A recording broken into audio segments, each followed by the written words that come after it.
හයි මේ විඩියෝකින් අපි ඔයාලට පෙන්වන්නේ ඉංග්ලන්ඩ් වල නිව්කාසල් සිටි එකේ ඉඳලා ස්කොට් වල කැපිටල් සිටි එක වන එඩින්බරෝ සිටි එකට ට්‍රේන් එකෙන් ගිය රයිඩ් එක ගැන. අපි උදේ 5:45ට ඉඳලා නිව්කාසල් සිටි එකට යන බස් එකේ නැග්ගා. අපිට සාමාන්‍යයෙන් විනාඩි 15ක් 20ක් වගේ යනකොට සිටි එකට යන්න පුළුවන්. මේ දවස් සමයකට කිට්ටු නිසා උදේ පාන්දරට ගොඩාක් එළියයි. හරියට නිකන් දවල් වගේ. අපි සිටි එකට ගිහිල්ලා ඊගාවට අපි කෙලින්ම ගියේ නිව්කාසල් ස්ටේෂන් එකට. මේ තමයි නිව්කාසල් ස්ටේෂන් එක. මේක පේනවට වඩා ගොඩාක් ලොකුයි. හරිම ලස්සනයි. ගොඩක් ඔක්කොම ඩිජිටලයිස් කරලා තියෙන්නේ. ඔක්කොම ඩිස්ප්ලේ කරලා තියෙනවා. ඔක්කොම ට්‍රේන් යන වෙලාවල් එන වෙලාවල් ඩිලේ වෙන ඒවා ඔක්කොම ඩිස්ප්ලේ කරලා තියෙනවා. ඉතින් ඒක හරිම ලස්සනයි. ඊගාවට මේ තියෙන්නේ අපි ගිය ට්‍රේන් එක. මේක යන්න අපි කලින් ටිකට් බුක් කරා. එහෙම නැත්නම් ඒ දවසට ටිකට් ගන්න ගියොත් ගොඩාක් මිලයි. ඒ නිසා අපි කලින් බුක් කරලා තමයි ගියේ. මේක ෂීට් වල වෙනම රතු පාට කොළ පාට තියෙනවා. ඒ බුකින් කරපු පිළිවෙල අනුව තමයි ඒක තියෙන්නේ. බුක් කරලා තියෙන ෂීට් රතු පාටට පෙන්නනවා. කවුරුත් බුක් කරලා නැත්නම් ඒක කොළ පාටට පෙන්නනවා. අපි ගිය දවසේ කාලගුණේ නම් ඉතාම ලස්සනයි. වටපිටේම සුපිරියට පේනවා. කිසිම කරදරයක් නැහැ. හොඳට එළිය තියෙනවා. ගස් කොළන් එම් නියමෙටම පේනවා.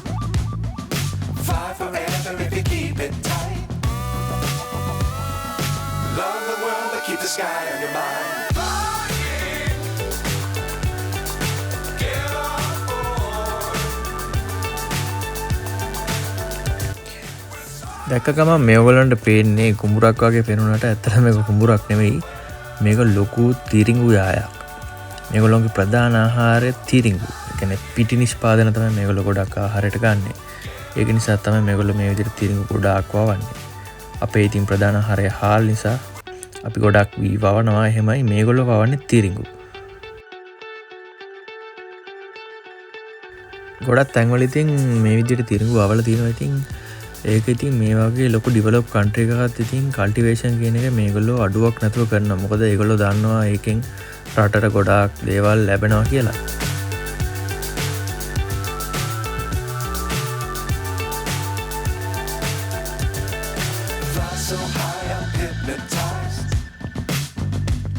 What's up is down, what's left is right. Chasing stars and holding you. I can't see the end, but we'll see it through. අනිත් එක තමයි මෙහි ට්‍රේන් වල ලංකාවේ ට්‍රේන් වගේ නිතරම මේන් රෝඩ් එක ක්‍රොස් කරන්නේ නැහැ. මේගොල්ලෝ ඒ වෙනුවට ඕවර් බ්‍රිජ් එකක් හරි අන්ඩර්ග්‍රවුන්ඩ් එක විදියට හරි තමයි ඇක්සස් දීලා තියෙන්නේ. කොයි වෙලාවකවත් මේන් රෝඩ් එකක් ක්‍රොස් කරන්නේ නැති විදියට තමයි ට්‍රේන් ලයින් එක හදලා තියෙන්නේ. තව එකක් තමයි මේ ට්‍රේන් ඔක්කොම දුවන්නේ ඉලෙක්ට්‍රික්. එතකොට ඒකට පවර් එක ගන්න ඔය උඩ තියෙන කේබල් වලින් තමයි ඩිරෙක්ට් පවර් එක සප්ලයි කරන්නේ. මේ සාමාන්‍යයෙන් ඉන්ටර්සිටි ට්‍රේන් පැය කිලෝමීටර් 100ක අවම වේගයක් පවත්වාගෙන තමයි හැම වෙලේම යන්නේ.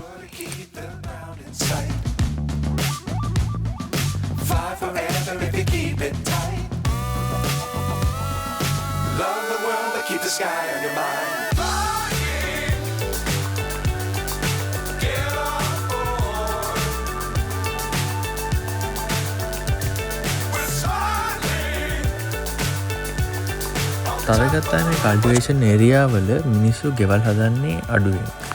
ඒවයි ඒ ගෙවල් හදලා තියෙන්නේ ඒවයි ඉඩම් වල අයිතිකාරයෝ ඒගොල්ලෝ ඉඩම් බලාගෙන කට්ටිය ඒගොල්ලෝ තමයි ඒවයි ජීවත් වෙන්නේ. ඒව නිකන් හරියට පුංචි ගම්මානයක් වගේ තමයි තියෙන්නේ. ඒගොල්ලෝන්ගේම දේවල් වවාගෙන කාලා ජීවත් වෙන ඒ විදිහට තමයි ඒගොල්ලෝගේ ජීවිතය ගත කරන්නේ.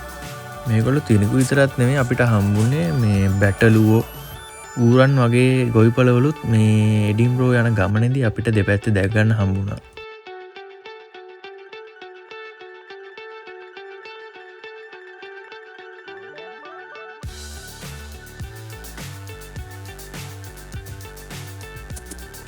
මේ පේන්නේ හොඳට පැහිච්ච තිරිඟු වත්තක්. දැන් මේක කපන්න ලං වෙලා වගේ තමයි තියෙන්නේ. ඒගොල්ලෝ ඒක ටයිමින් කරලා කාලෙන් කාලෙට තමයි එක පැත්තක් කපනකොට අනිත් පැත්ත පැලවෙන විදියට අවුරුදු පුරාම වගේ අස්වැන්න එන විදියට තමයි ඒගොල්ලෝ වගා කරන්නේ. මේ තියෙන්නේ කපලා ඊගාව පාර වවන්න සෙට් කරලා තියෙන වත්තක්. ඒක ළඟදීම කල්ටිවේෂන් කරන පවත් තමයි පේන්නේ. මේගොල්ලෝ වතුර ගහලා ඒක ලස්සනට මේන්ටේන් කරනවා. මේ හරියට මේ පේන්නේ ට්‍රේන් එක පොඩ්ඩක් ස්ලෝ කරලා යනවා. මේ බ්‍රිජ් එක නිසා බ්‍රිජ් එක ගොඩක් පාරණයි. ඒ වුණාට ඒගොල්ලෝ සේෆ්ටි එකට තමයි එහෙම පොඩ්ඩක් ස්ලෝ කරලා යන්නේ. නැත්තම් එහෙම ප්‍රශ්නයක් නැහැ. මෙහා පැත්තෙන් පේන්නේ ලස්සන පරණ ගොවිපලක වගේ තියෙන ගෙවල් සෙට් එකක්. ඒක දැන් ගරා වැටලා වගේ තියෙන ඒ වුණාට පරණ ගෙවල් සෙට් එකක් ඒ තියෙන්නේ. ඔන්න අපි දැන් එඩින්බරෝ සිටි එකට බහින්න හදන්නේ. next video එකේ එඩින්බරෝ සිටි එකේ most famous place ටිකක් ගැන තමයි කරන්න බලාපොරොත්තු වෙන්නේ. අපි අපේ tour එකේ තව ලස්සන දේවල් ඔයාලත් එක්ක බෙදා ගන්න බලාපොරොත්තු වෙනවා.